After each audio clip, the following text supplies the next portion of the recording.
যারে দিয়ে 781 বছর ইউরোপের মাটিতে আল্লাহ পাক কালেমার পতাকা উড্ডীন করেছে। জোরে কোন আল্লাহু আকবার।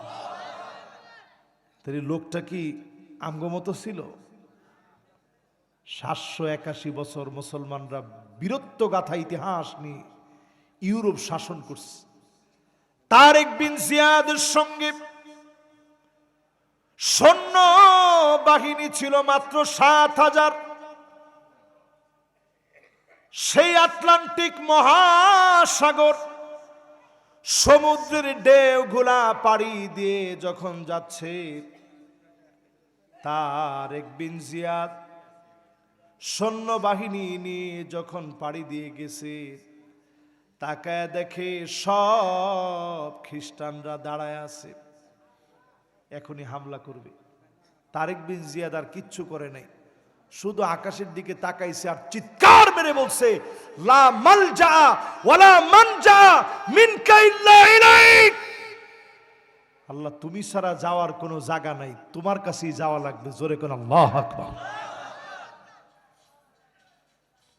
তারেক বিন জিয়াদ যখন বক্তব্য দিয়েছে, খ্রিস্টানরা বলা শুরু করে দিয়েছে, ইন্না রাআইনা কওমান মাআ তারিক বিন জিয়াদ। তারেক বিন জিয়াদের সঙ্গে এমন একদল সৈন্য বাহিনীকে আমরা দেখেছিলাম, লাউ আরাদু আন ইয়াখলা আল জাবাল লাখালাউ। তারা যদি পাহাড়ের দিকে তাকায় বলতো, পাহাড় তুমি সরে যাও, বলতে দেরি হতো, পাহাড় জায়গা থেকে সরে যেত। এমন ইমান খালেদ, এমন ইমান তারেক বিন জিয়াদকে যিনি দিয়েছিলেন তিনি কে? এবার আসেন খালেদ বিন ওয়ালিদের একটু গল্প শোনাই। মোতার প্রান্তে গেলেন খালেদ বিন ওয়ালিদ, মাত্র 3000 সৈন্য নিয়ে। সেই সময়ের রোমক সৈন্যবাহিনীর বিরুদ্ধে লড়াই করবে। পরাশক্তি বর্তমান যেমন আমেরিকা, সুপার পাওয়ার যেমন আমেরিকা, এই রকম শক্তির বিরুদ্ধে লড়বে মুসলমানেরা, সেদিন লড়বে। খালিদ বিন ওয়ালিদ দেখলেন তিনজন নবীজি সেনাপতি বানায় দিলেন।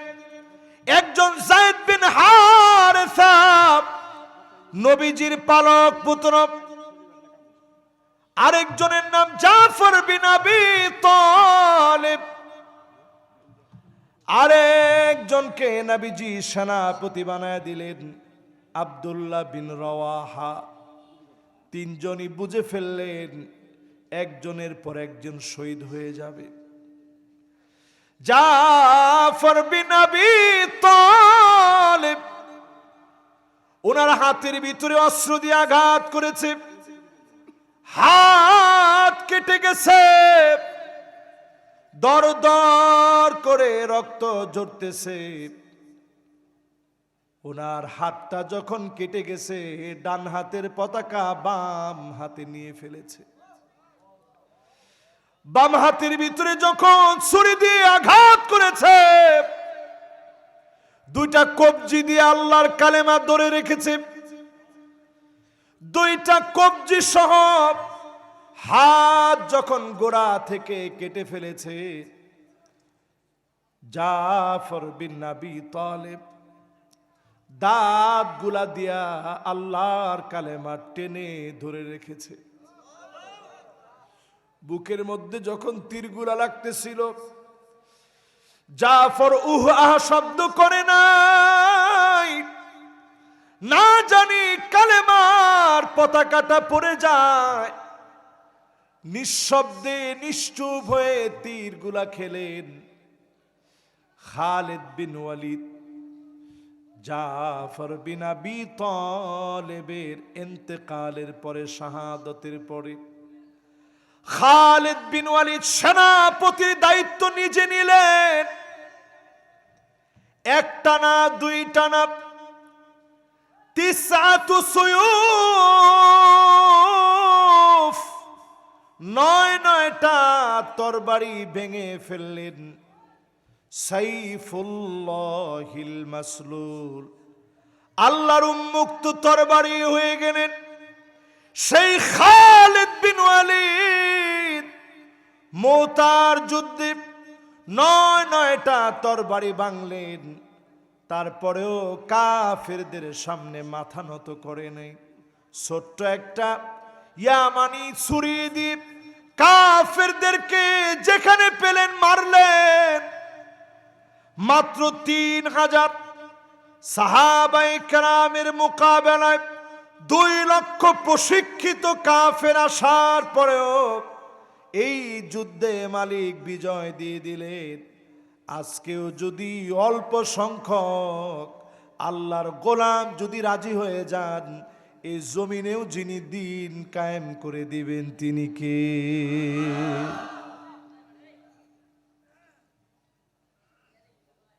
মাশাআল্লাহ। বাম দিকে কথা বলতেছে কে?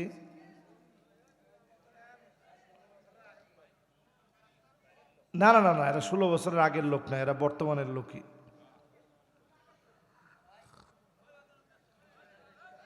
মাশাআল্লাহ। কিরে? না না না, কি এর রাস্তা? বাবারে বাবা, এবার কয়জন যেভাবে গেছে উপায় নেই কিন্তু বাজান। এই তো মাশাআল্লাহ। এবার একটু জোরে বলেন আল্লাহু আকবার। তরবারি ভাঙছে কয়টা? আপনার ভাঙছে কয়টা? কিছু আছে সাথে? এই দেখেন আমার সাথে একটা আছে। কি মোবাইল? না না না, একজনে কইছে হুজুর মোবাইল আছে। এই যে দেখেন কি, জোরে কন, এটা কি দেখছেন? এটা রাসূলুল্লাহ সাল্লাল্লাহু আলাইহি সাল্লামের, সে মদিনা থেকে নিয়েছি, ছোট হয়ে গেছে এখনো আস। এটা জানি কোত্থেকে নিয়েছি ভালো মনে নাই, এটা এখনো আস। এরকম গাড়ির ভিতরেও আস। আচ্ছা, মিশক কার কার সাথে আছে একটু দেখি তো। না না না না, অস্ত্র সাথে থাকবে না সবসময়। এটা তাবুকের যুদ্ধের একটা অস্ত্র। জোরে কোন আল্লাহু আকবার। 1000 কিলোমিটার মুসলমান পাড়ি দিয়ে গেছে, যুদ্ধ করবে। যাওয়ার পর মুসলমানের এমন তৃষ্ণা, পিপাসার ক্ষুধা লাগছে, চিন্তা করেন 1000 কিলোমিটার। আপনি সিরাজগঞ্জ থেকে ঢাকা যাওয়ার পরে চিন্তা করেন মাঝখানে একটা ব্রেক দেয়। এমনকি আপনি যদি ঢাকা থেকে টিকিট কেটে যদি আপনি বগুড়ায় যেতে চান, এই ফুড ভিলেজে একটা থামাইতো, থামায় পেট বইরা খা। ঠিক কিনা বলেন? আর চিন্তা করেন 1000 কিলোমিটার পাড়ি দিস, পানি নাই, মরুময় পথ। সাহাবায়ে কেরামের রক্ত পেশাব হয়ে গেছে। এরপরে আল্লাহর নবী বললেন, ও সাহাবীরা রে, তাবুকের প্রান্তে গাছের ডালগুলো ছিঁড়ো। জাইতুন গাছ আছে আশেপাশে ভরা। তো নবীজি বললেন ছিঁড়ো। তো জাইতুনের ডালগুলা ছিঁড়ল, আর সবাই দাঁতগুলা মিসওয়াক করা শুরু করলো। এই দাঁত যখন মিসওয়াক করতেছে, সেই সময়ের সুপার পাওয়ার তারা মনে করছে আয় হায়, যেইভাবে দাঁত ধার দিতেছে পাইলে আর কোনো রক্ষা নাই। বিনা যুদ্ধে মুসলমানের কাছে তারা পরাজিত হয়েছে। জোরে কোন আল্লাহু আকবার। প্রিয় ভাইয়েরা আমার, আজকের মাহফিল থেকে নিয়ে যান ইমানি হিম্মত ফিরে আনেন। খালিদ বিন ওয়ালিদের উত্তরসূরি আমরা। নয়টা তরবারি ভেঙে মুতার প্রান্তে বিজয় অর্জন হলো। এন্তেকালের দিন খালিদ বিন ওয়ালিদ বিছানার মধ্যে ছটফট ছটফট করতেছে। স্ত্রী পাশে এসে বলে, প্রাণের স্বামী এত স্থির কেন হলেন? খালিদ বিন ওয়ালিদ বলে, আমার শরীরের ভিতরে সব জায়গায় ছুরির আঘাত, তীরের আঘাত লাগা, কিন্তু তারপরে আমি ময়দানে কেন শহীদ হতে পারলাম না? বড় আফসোস আমার, ময়দানে কেন শহীদ হলাম না। সঙ্গে সঙ্গে ওনার স্ত্রী বললেন, শোনেন, আপনাকে নবীজি আদর করে উপাধি দিয়েছে সাইফুল্লাহিল মাসলুল, আল্লাহর উন্মুক্ত তরবারি। আল্লাহ পাক তার তরবারিকে অসম্মানিত হতে দেয় নাই, কাউকে পরাস্ত করতে দেয় নাই। মন থেকে যদি শাহাদাতের মউত কামনা করেন, বিছানায় শুয়েও যদি মারা যান, শহীদি মউত যিনি দান করে দিবেন তিনি কে? মান আরাদা শাহাদাতা বিসিদকিন বাল্লাগাহুল্লাহু মানাজিলাশ শুহাদা ওয়া ইন মাতা আলা ফিরাশিহি। বিছানায় শুয়েও যদি মারা যান, শহীদি মউত চেয়ে চেয়ে আল্লাহর কাছে কেঁদেছিলেন আমাদের প্রিয় আল্লামা দেলোয়ার হোসেন সাইদি রহমতুল্লাহ আলাইহি। সব মাহফিলে মাহফিলে বলতেন, শহীদি মউত দেন আল্লাহ। বলছে না? সব মাহফিলে মাহফিলে বলতেন, আল্লাহ শহীদি মউত দিন। জীবন তো একদিন শেষ হয়ে যাবে। আপনারাও আজকে থেকে আল্লাহর কাছে বলবেন, আল্লাহ শহীদি মউত দিন। যদি বিছনায় শুয়েও মারা যান, বাল্লাগাহুল্লাহু মানাজিলাশ শুহাদা ওয়া ইন মাতা আলা ফিরাশিহি। বিছনায় শুয়েও যদি মারা যান, শহীদি মউত যিনি দান করে দিবেন তিনি কে? এবার প্রিয় ভাইয়েরা, আমি আমার আলোচনার একেবারে শেষ দিকে আছি। আপনারা কি আছেন না গেছেন? হ্যাঁ, আর কতক্ষণ শুনবেন? তাড়াতাড়ি শেষ করি। না না না বাজান, দেরির মধ্যে আমি নাই। না না না, ফজর নামাজ পড়েন না। ফজর নামাজ ইনশাল্লাহ জামাতের সাথে গিয়া যার যার মসজিদে পড়বেন। কি কন? ইনশাল্লাহ একটু জোরে শুনতে চাই, জোরে করেন ইনশাআল্লাহ। এবার আমার কথার আমি শেষ দিকে যাই। শেষ দিক হচ্ছে এই, এন্তেকালের পরে মানুষের 9টা আফসোস থাকবে। 9টা বলতে 9 মিনিট সময় লাগবে। একটা লোকও এখন আর উঠার কোনো পারমিশন নাই। মানো না বন?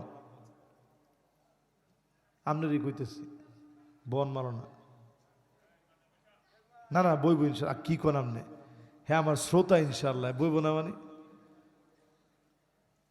পিছনে যে 4 জন দাঁড়ায় কথা কইতেছেন, আয়েন আমরা একটু সামনের দিকে আয়। বন চাচা, এই যে আয়েন, বসতেন না? আচ্ছা ঠিক আছে, বসবো, অসুবিধা নেই। না না না, এবার সবাই একটু মনোযোগ দেন। চক্ষুটা যেদিন বন্ধ হবে 9টা আফসোস থাকবে। জোরে কোন কয়টা? 1 নাম্বার আফসোস সেদিন করবেন, ইয়া লাইতানি কুনতু তুরাবা।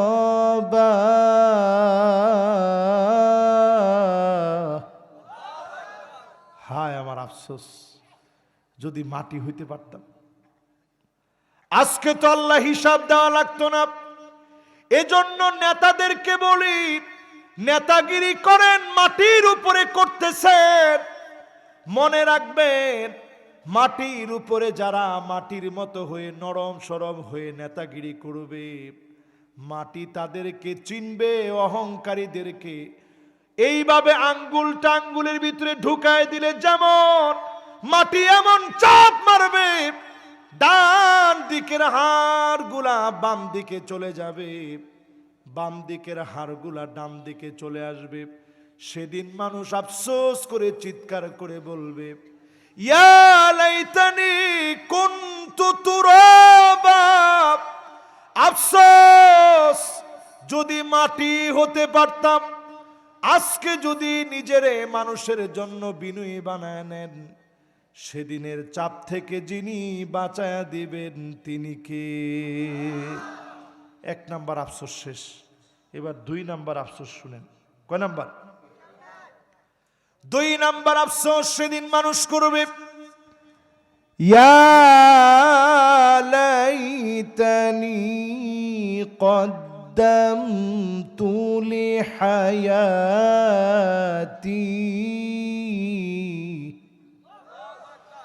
হায় আমার আফসোস, কিছু যদি রেখে আসতে পারতাম। আজকে চক্ষুটা বন্ধ হয়ে গেলে কবরে গিয়ে শুইলে আপনি বলবেন, আহারে কিছু যদি রেখে আসতে পারতাম, অ্যাটলিস্ট যদি আজকে নামাজটা পড়তাম। 2 নাম্বার আফসোস এটা। কিছু রাখার জায়গায় দুনিয়ায় কিছু রাখার চেষ্টা করেন।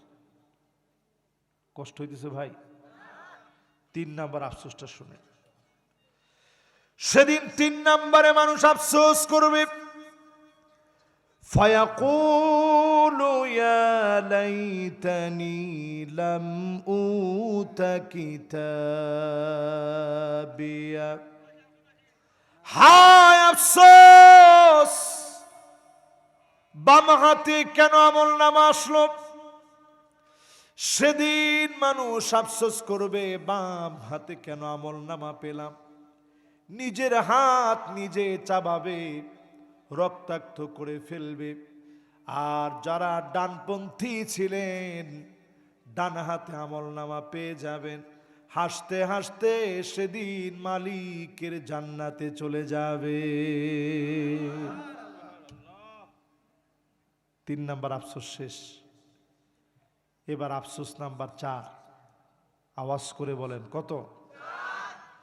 4 নাম্বার সেদিন আফসোস করবে, ইয়া ওয়াইলাতা লাইতানি লাম আত্তাখিয ফুলানান খলিলা। হায় আমার আফসোস, দুনিয়াতে কেন এই লোকটারে বন্ধু বানালাম। আজকে যেই নেতার পিছনে ছুটলেন, গুন্ডামি, চাঁদাবাজি, রাহাজানি সব করলেন, এই নেতার কারণে সেদিন জাহান্নামী হওয়া লাগবে। ঠিক কিনা বলেন? ঠিক কি মনে থেকে কইছেন? আমি কোরআন দিয়ে কইতেছি কিন্তু। তাহলে একটু চিন্তা করেন, বন্ধু বানানোটা কত জরুরি। বন্ধু বানায়েন, ভালো মানুষরে বন্ধু বানায়েন। ঠিক কিনা বলেন? নামাজিরে বন্ধু বানায়েন, যার চেহারা দেখলে আল্লাহর কথা মনে পড়ে তারে বন্ধু বানায়েন। যে আপনারে বলে নামাজে নিয়ে যাবে তারে বন্ধু বানাবেন। যে চাঁদার টাকা ভাগ দেয় ওইটা আপনার বন্ধু হতে পারে না। এটা কিসের আপনার বন্ধু? ও জাহান্নামের দিকে হাঁটতেছে নিজেই। দেখেন না স্লোগান আগে কত রকম দিত, নেতা তোমার ভয় নাই। পরে যখন নমিনেশন নাই, আস্তে স্লোগান চেঞ্জ হয়ে গেছে, কয় নেতা তোর দরকার নাই, তোর সাথে আর আমি নাই। তোর সাথে থেকে আমার লাভ কি? ঠিক হন মুসলমান।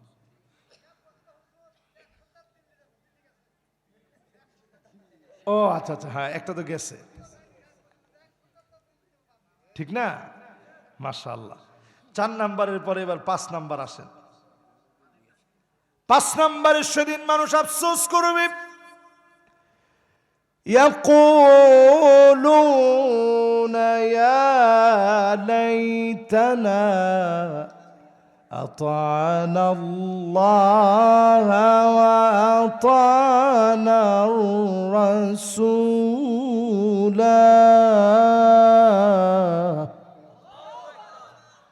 মানুষ সেদিন আফসোস করে বলবে, আফসোস, আল্লাহর পথে, নবীর পথে কেন চললাম না?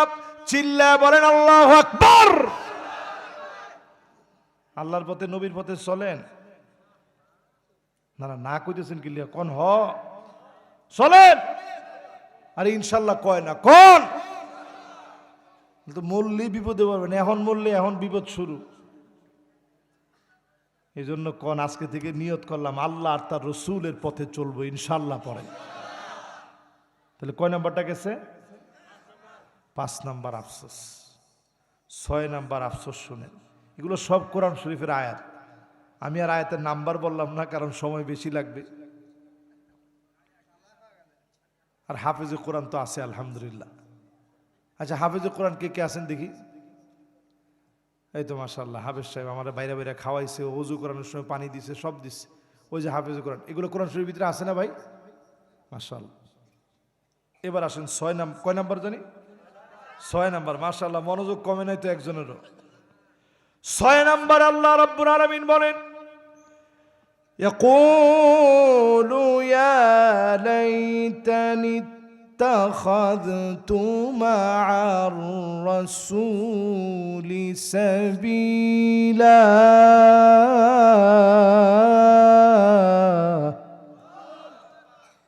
আহারে যদি আল্লাহর নবীর আদর্শ মানতাম। কোন নেতার আদর্শ মানেন মিয়া? আল্লাহর নবীর আদর্শ মানেন। আপনার নেতা, ওই নেতা আপনার নেতা হবে যার চুলের গোড়া থেকে পায়ের তালু পর্যন্ত দেখলে মুসলমান মনে হয়। ঠিকটা এত আসতে? না না না, হয় না, এত আসতে। আরেকটু জোরে বলেন।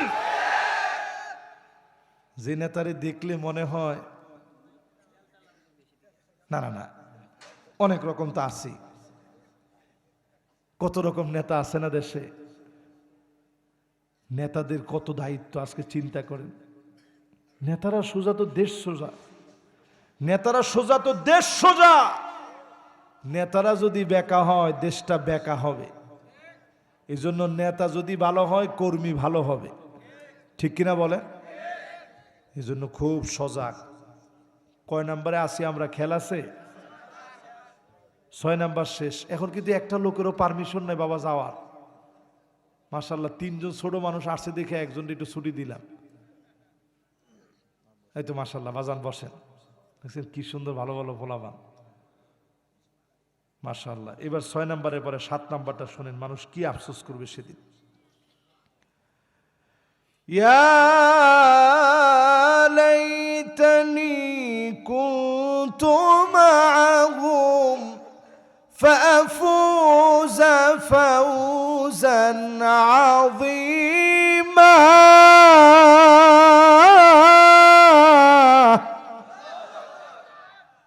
মানুষ সেদিন আফসোস করে বলবে, এই মানুষগুলোর সঙ্গে যদি একটু বন্ধু হইতে পারতাম আজকে আমিও বিজয়ী হতাম।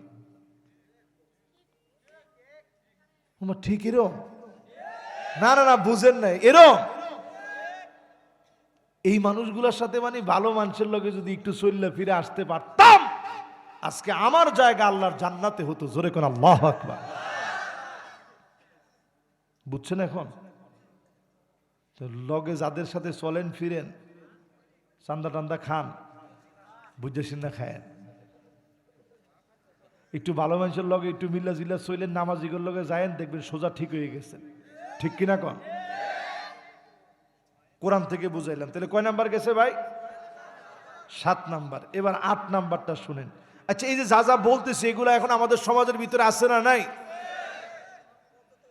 8 নাম্বারে প্রিয় ভাইরা আমার, কোরআনুল কারীম আল্লাহ রাব্বুল আলামিন ইরশাদ করেন, ওয়ায়াকুলু ইয়া লাইতানি লাম উশরিক বিরাব্বি আহাদা। দেন আল্লাহ কি কয়? হায় আফসোস, কেন আল্লাহর সঙ্গে শরীক করছিলাম, শিরিক কেন করছিলাম। বিভিন্ন পীরের কাছে যান, গিয়া পীরের সেজদা দেন। নাউজুবিল্লাহ তো সবাই কয় না, কি রোগে ধরছেন না করে? জোরে কোন? কোন জিন্দা পীর অথবা মুর্দা পীর কেউ কাউরে কিচ্ছু দিতে পারে না। দিতে পারেন কে? আমি ধরেন এই কথাটা স্পিড দিয়ে বলছি না, এ বলার সময় মনে করেন আমি মরে গেলাম, মনে করেন মরতে পারি না এখন, আমার হার্ট অ্যাটাক হলো, এখানেই মরে গেলাম। এই যে এখন যদি মরে যায় তাহলে পীর সাহেব সব মিল্লা কইব, দেখছস এ হারামখোর আমগো বিরুদ্ধে কইতে গিয়া মরছে। আপনারাও কতজনে চিন্তা করবেন, দেখছস আল্লাহু আকবার, আল্লাহর ওলিরা কি জিনিস। এই হুজুর কইতে কইতে জায়গায় শেষ। আমি স্পষ্ট বলতে চাই, আমার যদি মৃত্যু হয়ে যায় তারপরও কোনো পীর কাউরে কিচ্ছু দিতে পারে এটা মনে করা হারাম। কিচ্ছু